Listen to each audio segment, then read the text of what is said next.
So this is why a lot of people did not understand this probably. I said, repeatedly I'm saying and I'm saying again,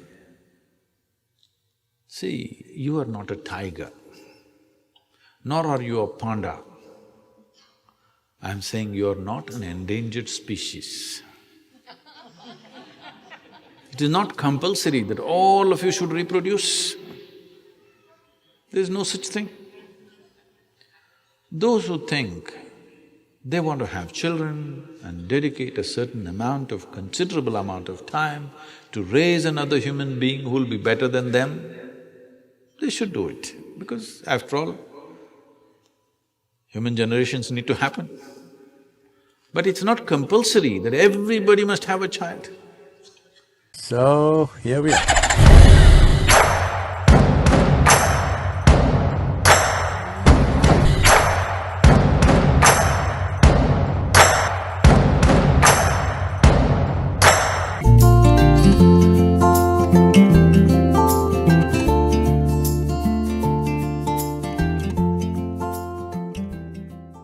So, your problem is not unique, it's a generational problem. I don't know to what extent these numbers are right, but I don't think they're very far from truth. Some survey says young men aged between 24 and 30 spend a minimum of 5.5 hours on the video games in United States of America. Maybe they're little off this way or that way, but I don't think they're too far away. See, in a young person's life, for most human beings, between 24 and 30 is the time when you really shape your life. Isn't it so? Hello? That's the time. Most people have just finished their education and that's the time they're really shaping their life, one way or the other. Whether you're going into a profession or crime or politics, I don't know what's your choice, but that is the time you're shaping your life. At such a time, a crucial time in one's life, they're spending 5.5 hours on an average on playing some silly game of shooting people or shooting ducks or something, all kinds of weird things. I don't even know what else is there. I know only by what other people have told me. I have never played a goddamn game. I like games, but I've never played a video game because other things have kept me busy. I'm not saying it is completely wrong. It's a generational thing. Digital technology is new and all kinds of things happening on the screen, which is far more active than what's happening in the world, so it keeps people engaged. This is not a moral issue. This is a mental issue. Do you want to be a moron playing things which doesn't get you anywhere? All you do is bing in the end. Playing with yourself and playing with a machine, or life is going tick-tock.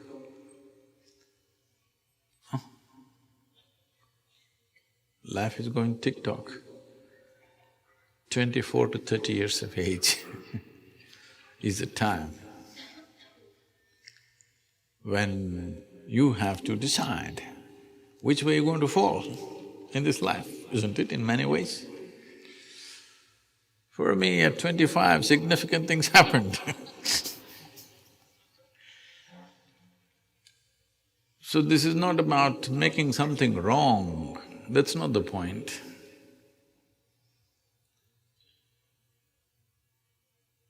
Well, maybe one day when there is a video game World Cup, if you become the champion of the champions, then maybe people will appreciate that also.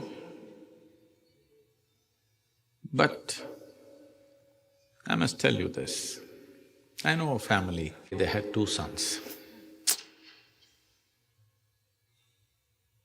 And one of them, the other one I don't want to talk about, one of them invests only in video game companies, all right? And he plays video games nearly 12 to 14 hours a day. And a physiotherapist comes and works his joints every day, because otherwise he does only this. I stay in their home for 3 days. In these 3 days, not once did any of those young boys step out of the room. So, this is a phenomena in the world right now. Because the technology is new, we are overly excited about it. First thing is, at the age of 3, you made him play this, so he doesn't know any other game. Game means on the video, that's the only game he knows. You can't blame the boy for this. Now if you want to correct, if you throw the S box out, we don't know what'll happen to you. When people get hooked onto something, really hooked onto something, you try to go in the way, they want to kill you for sure, isn't it? And already he's practiced plenty on the video games.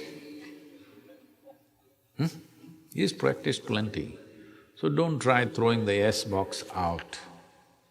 See if you can get him interested.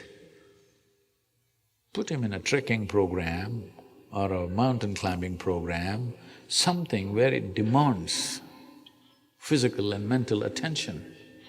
I don't think he will go and play tennis. No. But if you put in a program like this, initially he suffers, he wants to run away, usually they don't let them go. Once you're on top of the mountain, at least you have to come back.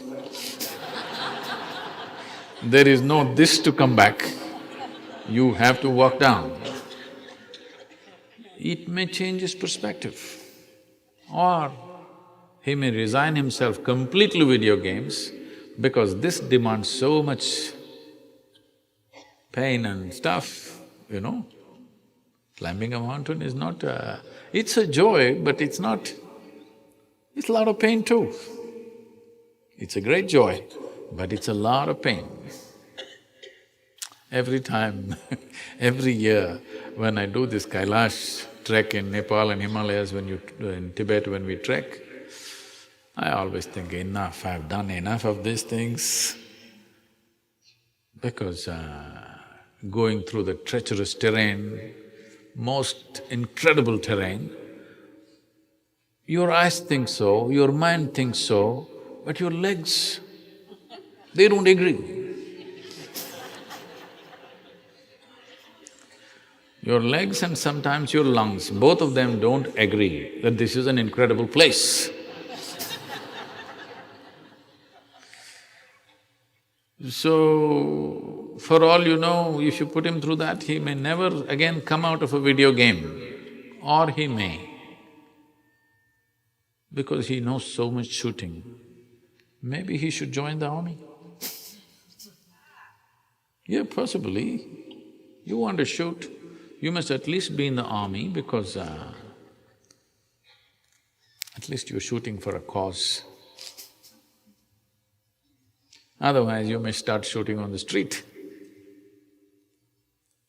So, if army is not possible, maybe a policeman, at least you can carry a gun. Maybe you don't get to shoot much. I'm not trying to joke about this, but this is a painful reality that this generation of people are going through.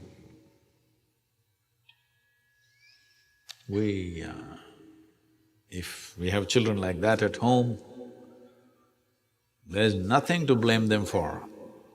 It's we who've done this. Because a lot of people gave video games to their children because they want to go to the party, they want to do something else. You want to live your life, but this one demands attention. You yourself are dying for attention, but this one demands attention who's just come. So you give him something that engages him, it will lead to lots of things. And there's also a peer situation. His friends are playing S-box. If you don't bring the Y-box for him, he will create certain situations. So this is why a lot of people did not understand this probably. I said, repeatedly I'm saying and I'm saying again, see, you are not a tiger, nor are you a panda. I'm saying you are not an endangered species. It is not compulsory that all of you should reproduce. There is no such thing. Those who think they want to have children and dedicate a certain amount of… considerable amount of time to raise another human being who will be better than them, they should do it, because after all, human generations need to happen. But it's not compulsory that everybody must have a child. So, if we want to produce children, we must be willing to allot a certain amount of time. Accidentally they turned out well, that's not the point. It's not right. Once we take charge of a new life, a fresh life, we must be willing to give a certain amount of time, energy and the focus that is required to nurture this life in the best possible way, isn't it? So one thing, if you want to wean your child off these kind of things, whether it's video games or television or something, in some way you have to make yourself more exciting than the video game, than the television, than something else. You have to make yourself that kind of a person, they want to be with you.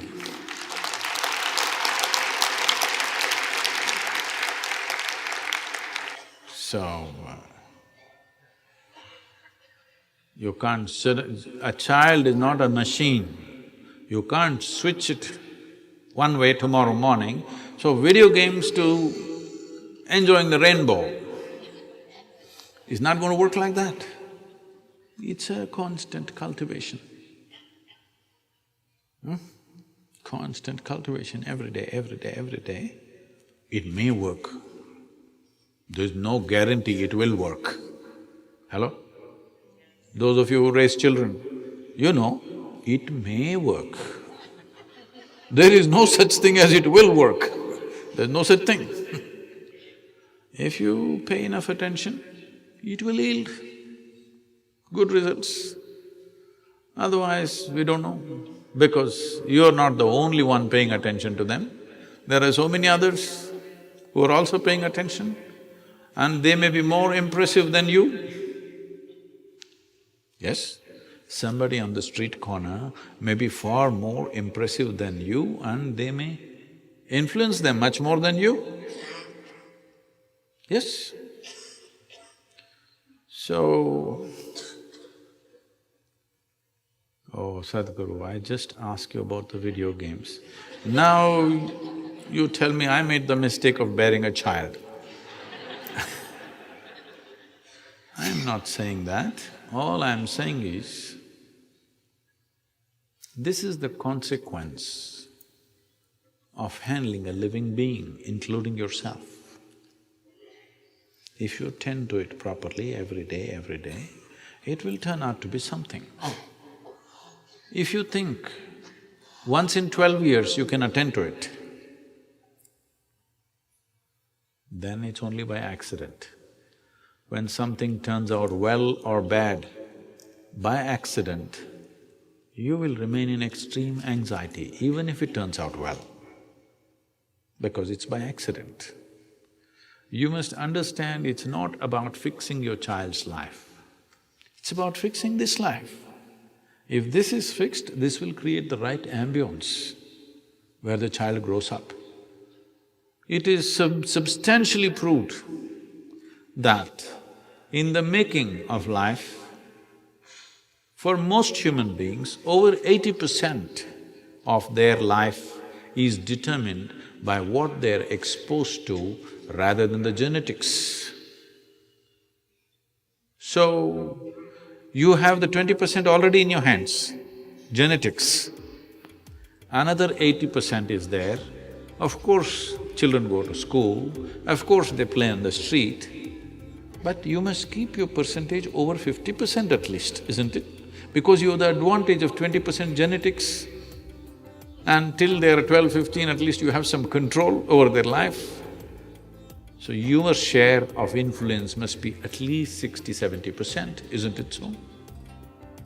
But if that has to happen, you have to do something about yourself that they cannot help looking up to you, not in fear.